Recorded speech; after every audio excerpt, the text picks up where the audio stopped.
నేను ఆ రోజు చాలా కొన్ని హామీలు కూడా ఇచ్చాను. ఆ హామీలు ఇచ్చింది సమైక్య ఆంధ్రప్రదేశ్గా ఉన్నప్పుడు ఇచ్చాను. కానీ విడిపోయిన తర్వాత అన్ని హామీలు కూడా నెరవేరాలంటే చాలా కష్టం. కానీ మీరు నా మీద నమ్మకం పెట్టుకున్నారు. నేనైతేనే చేయగలుగుతామనే ఉద్దేశంతో ఓట్లేశారు. అది అనుక్షణం నాకు గుర్తుంది. ఇవాళ చంద్రబాబు నాయుడు గారి నోట్లో నుంచి వస్తా ఉన్న మాట ఏమిటో తెలుసా? యాదృచ్ఛికంగా ఏం జరిగింది అనంటే, ఈ రోజు వెస్ట్ గోదావరి జిల్లాలో చంద్రబాబు నాయుడు గారి పర్యటన జరిగింది. ఆ యాదృచ్ఛికంగా జరిగిన సంఘటన ఏంటంటే, వెస్ట్ గోదావరి జిల్లాలో చంద్రబాబు నాయుడు గారు పర్యటిస్తూ ఇవాళ అన్నాడు మీటింగ్లో, ఈ ఎన్నికలన్నీ, ఈ హామీలన్నీ నేను సమైక్య రాష్ట్రంలో ఉన్నప్పుడు ఇచ్చాను, వాటిని అమలు చేయడం నా వల్ల కాదు అని చెప్పి ఇవాళ చంద్రబాబు నాయుడు గారు అన్నారు. మన రాష్ట్రంలో 2 మేనిఫెస్టోలు విడుదల చేశారు. ఒకటి తెలంగాణకు సంబంధించిన మేనిఫెస్టో, ఒకటి సీమాంధ్రకు సంబంధించిన మేనిఫెస్టో అని 2 మేనిఫెస్టోలు రిలీజ్ చేశారు. అంతటితో అయిపోలేదు. ఆ తర్వాత చంద్రబాబు నాయుడు గారు మార్చిలో మేనిఫెస్టో రిలీజ్ చేసిన చంద్రబాబు నాయుడు గారు ఏప్రిల్లో ఎన్నికల కమిషన్కు లేఖ కూడా రాశాడు. ఆ లేఖ రాస్తూ చంద్రబాబు నాయుడు గారు అన్నారు, రాష్ట్రంలో ఉన్న వనరుల సంగతి అంతా నాకు పూర్తి అవగాహన ఉంది. పూర్తి అవగాహనతో నేను ఎన్నికల్లో హామీలు ఇస్తున్నాను, మేనిఫెస్టోలో హామీలు ఇచ్చాను. ఆ ప్రతి హామీని నేను నెరవేరుస్తాను అని చెప్పి ఎన్నికల కమిషన్కు చంద్రబాబు నాయుడు గారు లేఖ రాశారు ఏప్రిల్లో. ఇవాళ చంద్రబాబు నాయుడు గారిని చూసినప్పుడు ఇదే చంద్రబాబు నాయుడు గారు సెక్యూరిటీని పక్కన పెట్టి ఒక్కసారి గ్రామాలలో తిరగమని చెప్పి సవాల్ విసురుతా ఉన్నా, ఇదే చంద్రబాబు నాయుడు గారు రాళ్లతో కొడతారు ప్రజలు అని చెప్పి కూడా చెప్తా ఉన్నా. ఒక అబద్ధాన్ని కప్పిపుచ్చుకునేదానికి రోజుకొక అబద్ధం ఆడుతూ పోతా ఉన్నాడు చంద్రబాబు నాయుడు గారు. ఒక అబద్ధాన్ని కప్పిపుచ్చుకునేదానికి ప్రతిరోజు మరో అబద్ధం ఆడుతూ ఉన్నాడు. ప్రతిరోజు కనిపిస్తానే ఉన్నాయి ఈ అబద్ధాలు, ఈ ఆరోపణలు. ఇక్కడ ఒక మహానాయకుడు, వైఎస్ఆర్ కాంగ్రెస్ నాయకుడు, మా ఎమ్మెల్యేలు 5 మంది పోయారు, కాంగ్రెస్ వాళ్ళు 9 కొన్నారు, వీళ్ళ మనుషులు 2 కొన్నారు, ఒక్కడు మిగిలాడు. ఆ ఒక్కడిని తీసి ఆయనకు అప్పచెప్పారు, ఓటీపీ ఇచ్చారు. ఇది ఎక్కడ న్యాయం అని మిమ్మల్ని అడుగుతున్నా. ఈయన పోరాడింది సమైక్య ఆంధ్రప్రదేశ్ కోసం. అనునిత్యం తిట్టేది కేసీఆర్, తెలుగు వారిని బాధ పెట్టాడుగా సూటెమౌటి మాటలు. నేను ఆ విషయం అడిగాను. ఎమ్మెల్యే ఒక ఆయన రేవంత్ రెడ్డి అని ఒక ఆయన మీకు కనపడే ఉంటాడు. 5 కోట్లు లంచం ఇస్తూ పట్టుబడిన పరిస్థితులు కూడా మీకు అందరికీ కూడా కనిపించే ఉంటాయి. ఆ 5 కోట్లు లంచం ఇస్తూ ఉన్నప్పుడు ఆయన ఏం చేశాడో తెలుసా? మా బాస్తో మాట్లాడిస్తాను అని చంద్రబాబు నాయుడు గారితో కూడా ఫోన్లో కూడా మాట్లాడిచ్చాడు.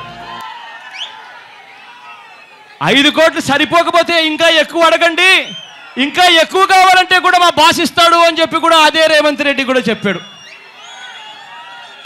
5 కోట్లు క్యాష్ తీసుకొని పోయి ఒక ఎమ్మెల్యేను కొనడానికి అని చెప్పి, అందులో కూడా తెలంగాణకు సంబంధించిన ఒక ఎమ్మెల్యేను, అందులో ఒక ఎమ్మెల్సీని గెలిపించుకునేదానికి. ఒక ఎమ్మెల్సీ ఎమ్మెల్సీ గెలవాలంటే 18 మంది ఎమ్మెల్యేలు ఓటు వేయాలి. 18 మంది ఎమ్మెల్యేలు ఓటు వేస్తేనే ఒక ఎమ్మెల్సీ గెలుస్తారు. అటువంటిది ఒక్క ఎమ్మెల్యేను కొనడానికి 5 కోట్ల రూపాయలు తీసుకొని పోతూ ఉన్నారు వీళ్ళంతా కూడా.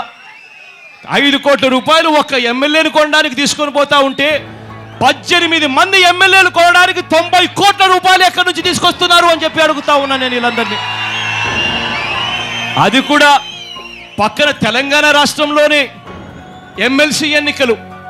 ఇదే చంద్రబాబు నాయుడు గారు నిస్సిగ్గుగా ఆ రోజు దేవుడు మొటిక్కాయలు వేసి ఆ రేవంత్ రెడ్డి అనే వ్యక్తిని ఎమ్మెల్యే చంద్రబాబు నాయుడు గారు లంచం ఇస్తూ ఉన్నప్పుడు పట్టుబడ్డాడు పోలీసులకు పట్టుబడి చంద్రబాబు నాయుడు గారిని పూర్తిగా బట్టలు ఇప్పేసిన పరిస్థితి కనిపిస్తా ఉన్నప్పుడు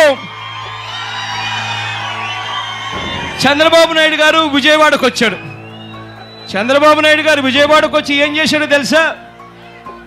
చదువుకుంటున్న పిల్లలను వాళ్ళను వీళ్ళను పిలిపించి అందరి చేత ఇలా ప్రమాణాలు చేయించాడట.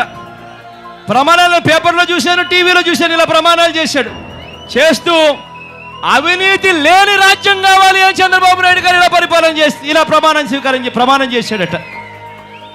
నిండా మునిగి అవినీతిలో ఒక ఎమ్మెల్యే కొనడానికి కోసం 5 కోట్ల రూపాయలు డబ్బులు ఖర్చు పెడతా ఉన్న నువ్వు అవినీతిలో నిండా మునిగిన వ్యక్తివి నువ్వు అవినీతి రహిత రాష్ట్రం కావాలని చెప్పి ప్రమాణం చేపిస్తా ఉన్నావు అని అంటే నీకన్నా సిగ్గుమానోడు ఎవడైనా ఉంటాడా అని చెప్పి నేను అడుగుతా ఉన్నా చంద్రబాబు నాయుడు గారిని.